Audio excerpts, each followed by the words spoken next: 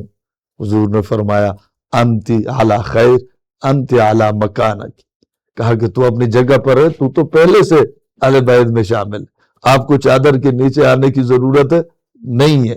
تو حضور نے دعا فرمائی ہے، اور حضور نے دعا کر کے ان کو بھی اہل بیت میں شامل کر لیا ہے۔ تو جو عظمت وہاں ہے وہ عظمت یہاں بھی ہے، کیونکہ وما ینطق عن الہوی ان ہوا الا وحی یوحی۔ تو کسی کو پریشان ہونے کی ضرورت نہیں ہے۔ جن کو قرآن نے اہل بیت کہا وہ بھی اہل بیت ہیں، جن کو رسول اللہ نے اہل بیت کہا وہ بھی اہل بیت ہیں، وہ بھی عظیم ہے، یہ بھی عظیم ہے، کیونکہ نبی اپنی طرف سے تو بولتے ہی نہیں ہے جب تک اوپر سے وحی نہ آ جائے۔ اللہ کی طرف سے حکم ہو گیا ہوگا کہ آپ دعا کریں ان کو بھی میں اہل بیت میں شامل کر لیتا ہوں، تو ہمارے لیے دونوں قابل احترام ہے۔ تو یہ احترام میری نہیں ہے، اس پر تفصیل کے لیے اگر کوئی دیکھنا چاہے، مقام اہل بیت حضرت اقدس ڈاکٹر خالد محمود، آپ لندن والے کی اس پر مستقل کتاب ہے، اس کتاب میں آپ دیکھ لیں۔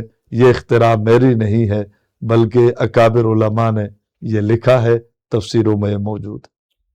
اچھا حضرت، ایک سوال یہ بھی ہے کہ جماعت کا جو طرز عمل ہے اور جو سختی ہے، اس کی وجہ سے جو ایک عام شیعہ تھا وہ ڈی ایجوکیٹ ہو گیا ہے، اور دوسرا عام جو ان کا شیعہ تھا اب وہ سارے متحد ہو چکے ہیں۔ تو آپ کیا سمجھتے ہیں کہ کیا یہ جماعت کی اس پالیسی کی وجہ سے یا ان کے اس سخت رویے کی وجہ سے؟ مولانا ابراہیم صاحب، آپ کا سوال بڑا خوبصورت سوال ہے۔ اس سوال کو سمجھنے سے قبل یہ ہمیں سمجھنا ہوگا کہ یہ جو کہا جاتا ہے کہ آپ لوگوں کے اس جماعت کی وجہ سے، اس تحریک کی وجہ سے، اس سختی کی وجہ سے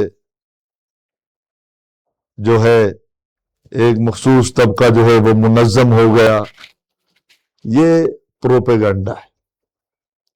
سب سے پہلی بات تو یہ ہے کہ آپ مجھے یہ بتائیں کہ یہ جو ان میں نظم آیا ہے ہماری وجہ سے آیا ہے یا اس کی کچھ اور وجوہات؟ 79 میں ایران میں انقلاب آیا۔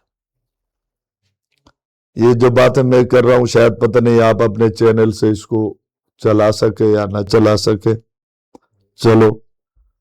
یہ ایرانی انقلاب کے بعد پاکستان سے چند مخصوص طبقے کے علماء کو ایران بلایا گیا۔ تہران میں بیٹھ کر ایک جماعت بنی جس کا نام رکھا گیا تحریک نفاذ فقہ جعفریہ، اور اس میں مفتی جعفر، عارف الحسینی، علی رضا شاہ قمی، یہ لوگ پاکستان سے وہاں چلے گئے ایران۔ وہاں بیٹھ کر خمینی کی سرپرستی میں یہ طے ہوا کہ اسی ایرانی انقلاب کو پاکستان میں بھی رائج کرنا، اس کے لیے محنت کرنا۔ جماعت بنی۔ جماعت بننے کے بعد پاکستان میں اس کا آغاز ہوا۔ اس وقت میری جماعت نہیں تھی، اس وقت مولانا حق نواز جنگوی نے یہ آواز بلند نہیں کی تھی۔ ایرانی انقلاب کے 3 سال بعد 82 میں اسلام آباد میں اس فرقے کی جانب سے ایک دھرنا دیا گیا، ضیاء الحق کا دور تھا۔ اس دھرنے میں مطالبہ کیا گیا کہ بھئی ہم زکوٰۃ نہیں دیں گے۔ 3 دن اسلام آباد پر قبضہ کیا گیا، قبضہ کر کے دوسری طرف سے مقابلے میں کوئی نہیں تھا، اور فوجی حکومت نے، ضیاء الحق کی حکومت نے ان کا مطالبہ تسلیم کیا، اور یہ قانون بنا کہ اہل تشیع زکوٰۃ نہیں دیں گے۔ زکوٰۃ سنیوں کا لے سکتے ہیں، زکوٰۃ چیئرمین بھی بن سکتے ہیں کمیٹیوں کے، لیکن زکوٰۃ نہیں دیں گے۔ اس وقت ہم نہیں تھے۔ اس کے بعد پھر اگلا مطالبہ ان کا یہ ہوا کہ یہ جو اسلامیات ہے یہ ہم نہیں پڑھیں گے۔ بھائی کیوں نہیں پڑھو گے؟ کہا اس میں حضرت ابوبکر کا ذکر ہے، عمر کا ذکر ہے، عثمان کا ذکر ہے، ہم تو اس کو نہیں مانتے، ہم نہیں پڑھے، ہمارا اسلامیات الگ ہونا چاہیے۔ ان کا یہ مطالبہ پھر مانا گیا کہ اسلامیات اہل تشیع کے لیے الگ اور اہل سنت کے لیے الگ بنایا گیا۔ اس وقت ہم نہیں تھے۔ اس کے بعد تیسرا مطالبہ کیا گیا کہ اس ملک میں فقہ جعفریہ کو نافذ کیا جائے۔ یہ مطالبہ زور پکڑا۔ اس کے بعد آپ کے کوئٹہ میں ہماری جماعت نہیں تھی، اہل سنت کا قتل عام ہوا، اس وقت ہم تو نہیں تھے۔ وہاں سنی بچیوں کو اٹھا کر پولیس کے سامنے ڈھال کے طور پر استعمال کیا گیا۔ کیا یہ تاریخ کا حصہ نہیں ہے؟ کیا وہاں پھر آپریشن ہوا؟ کیا ایرانی کمانڈوز گرفتار نہیں ہوئے تھے؟ کیا وہاں کئی ٹرکوں پر مشتمل ایرانی اسلحہ برآمد نہیں ہوا تھا؟ لوگ کہتے ہیں کہ تو سپاہی صحابہ کے بعد، اہل سنت والجماعت کے بعد، حق نواز کے بعد ان کی تحریک کی وجہ سے یہ منظم ہوئے۔ اس وقت ہم تو نہیں تھے۔ گرو مندر میں 3 سنیوں کا قتل شہید کیا گیا، اس وقت ہم تو نہیں تھے۔ اس کے بعد ایرانی انقلاب کے بعد اس ملک میں باقاعدہ ایک نظم کے ساتھ اصحاب رسول کے خلاف کتابیں لکھی گئی۔ 13 علاقائی زبانوں میں اصحاب رسول کے خلاف کتابیں لکھی گئی اور ان کو عام کیا گیا۔ اس میں اصحاب رسول کو کھل کر ننگی گالیاں دی گئی، نمبر لگا کر 100 گالیاں ان کتابچوں میں دی گئی، پمفلٹ شائع ہوئے، کتابیں شائع ہوئی۔ پورے پاکستان کے دیہات میں علاقائی زبانوں میں وہ تقسیم کیے گئے۔ یہ نظم جو ہے ایرانی انقلاب کے بعد آیا ہے، وہاں سے فنڈنگ ہوئی ہے، یہاں سے زائرین کی صورت میں وہاں جاتے ہیں، اور ظاہر بات ہے ہر حوالے سے ان کی ذہنی بھی جسمانی بھی ان کو ٹریننگ دی گئی۔ ایرانی انقلاب کے بعد یہ منظم ہوئے ہیں، ان میں اتحاد آ گیا ہے، ہماری جماعت کی وجہ سے نہیں۔ ہماری جماعت نے تو آ کر اس انقلاب کو روکا ہے۔ یہ میں نہیں کہتا، امیر رضا شاہ قمی اپنی کتاب کے مقدمے میں لکھتے ہیں کہ پہلے ہمیں بلایا کہ اس ملک میں وہی ایرانی انقلاب پاکستان میں بھی رائج کرنا ہے۔ کہا پھر جماعت بنی 1985 میں، اور جماعت بنی اسی انقلاب کے مقابلے میں جب اصحاب رسول پر تبرہ عام ہوا، یہاں تک کہ آپ کے سندھ کے بٹ شاہ میں چوک میں لا کر ہر سال فاروق اعظم کا پتلا جلایا جاتا تھا کہ آپ کے جنگ میں ایک کتیے کے اوپر امی عائشہ کا نام لکھ کر گلیوں میں بازاروں میں گھمایا نہیں گیا تھا۔ یہ سب کچھ ہوا، اس کے مقابلے میں جماعت بنی۔ جب جماعت بنی، میں اگر کہوں گا کہ ایرانی انقلاب کو روکنے میں حق نواز کا کردار ہے، ایثار کا کردار ہے، میری جماعت کا کردار ہے، تو شاید آپ نہ مانیں، لیکن سابقہ شیعہ مجتہد علی رضا شاہ قمی اپنی کتاب کے مقدمے میں لکھتے ہیں کہ جماعت بننے کے بعد دوبارہ جب ایران کا ہم نے دورہ کیا تو خمینی نے خود کہا اب پاکستان میں یہ انقلاب نہیں آ سکتا، ہم نے پوچھا کیوں؟ اس نے کہا سننے میں آیا ہے وہاں کوئی ایک نوجوان حق نواز پیدا ہو گیا ہے۔ اس کی کتاب کے مقدمے میں آج بھی موجود ہے، میں خیریت سے کراچی پہنچوں تو یہ حوالہ بھی آپ کے پاس میں سینڈ کر دوں گا، تو وہ بھی آپ دکھائیں۔ تو ہماری وجہ سے نہیں، آج ٹھیک ہے یا ہماری وجہ سے منظم ہوئے۔ عراق میں حق نواز تھا، وہاں کیسے منظم ہوئے؟ شام میں حق نواز تھا، وہاں کیسے منظم ہوئے؟ یمن میں حق نواز تھا، کیسے منظم ہوئے؟ اور لبنان میں کیا ہماری جماعت تھی، وہاں بھی ہم نے منظم کیا؟ نہیں میرے بھائی، بات یہ ہے کہ ایرانی انقلاب کے بعد یہ طبقہ منظم ہوا، ایرانی سرپرستی میں، شام میں بھی، لبنان میں بھی، یمن میں بھی، عراق میں بھی اور پاکستان میں بھی۔ اور شام میں، لبنان میں، عراق میں جو قتل عام ہوا وہ آپ کے سامنے ہے۔ لیکن یہاں اگرچہ ایک طبقے کو نشانہ بنایا گیا، یہاں وہ انقلاب اس انداز میں یہ نہ لا سکے جیسے عراق، یمن اور شام میں ہوا، کیونکہ یہاں حق نواز تھا، وہاں حق نواز نہیں تھا۔ ہم نے تو اس انقلاب کو روکا، ان کو منظم نہیں کیا۔ اچھا حضرت، آخری سوال یہ ہے کہ جیسے یہ بھی اعتراض کیا جاتا ہے کہ مولانا حق نواز شہید رحمۃ اللہ علیہ نے جس وقت اس نعرے کو اٹھایا اور جس وقت انہوں نے اس تحریک کو عروج پر لے کر گئے، وہ اس وقت کا تقاضا تھا۔ اب دور بدل چکا ہے اور آج کے دور میں وہ لہجہ، وہ سختی، وہ فائدے کے بجائے نقصان دیتی ہے، اور آج کے دور میں لہجہ ایک داعیانہ ہونا چاہیے جیسے مولانا طارق جمیل صاحب کا ہے۔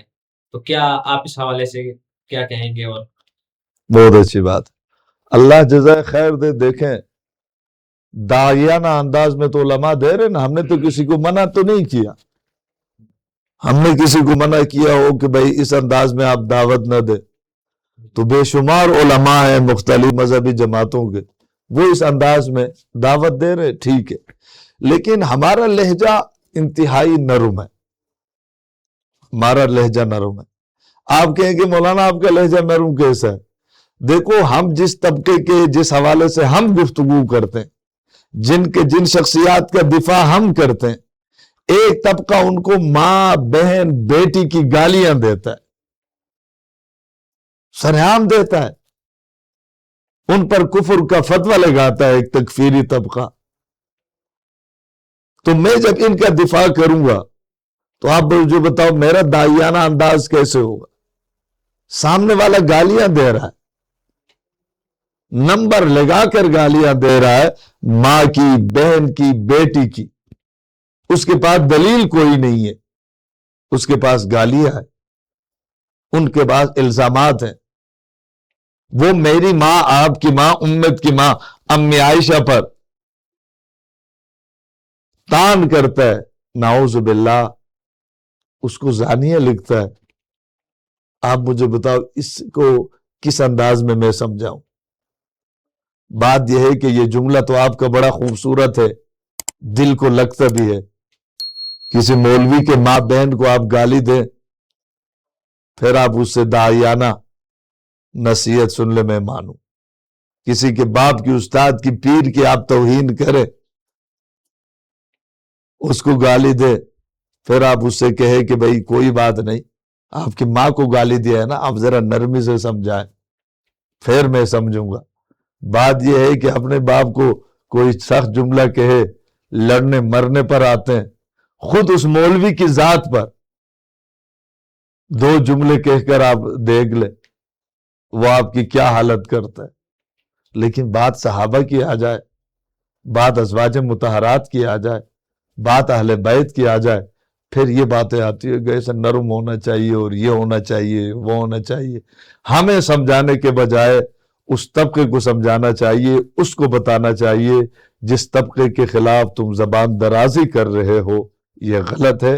علماء کو، حکمرانوں کو مل جل کر ہمیں نہیں، اس طبقے کو سمجھانا چاہیے، وہ گالیاں نہ دے، وہ تبرہ نہ کرے۔ ہمیں کیا ضرورت ہے کہ ہم خواہ جذبات کا اظہار کریں؟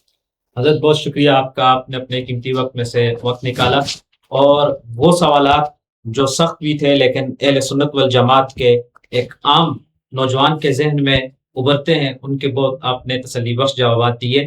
میں آپ کے ایک مرتبہ پھر شکریہ ادا کرتا ہوں، اور اس کے ساتھ آخر میں آپ سے یہ درخواست بھی کروں گا کہ آپ ہمارے پلیٹ فارم سے اہل سنت والجماعت کے نوجوانوں کو کوئی پیغام دینا چاہیں تو وہ آپ ضرور سنیں۔ مولانا ابراہیم صاحب اللہ جزائے خیر عطا فرمائے، میں بھی آپ کا شکر گزار ہوں کہ آپ نے مجھے یہ موقع فراہم کیا کہ اب میں اپنا موقف قوم کے سامنے اور اہل سنت کے سامنے رکھوں۔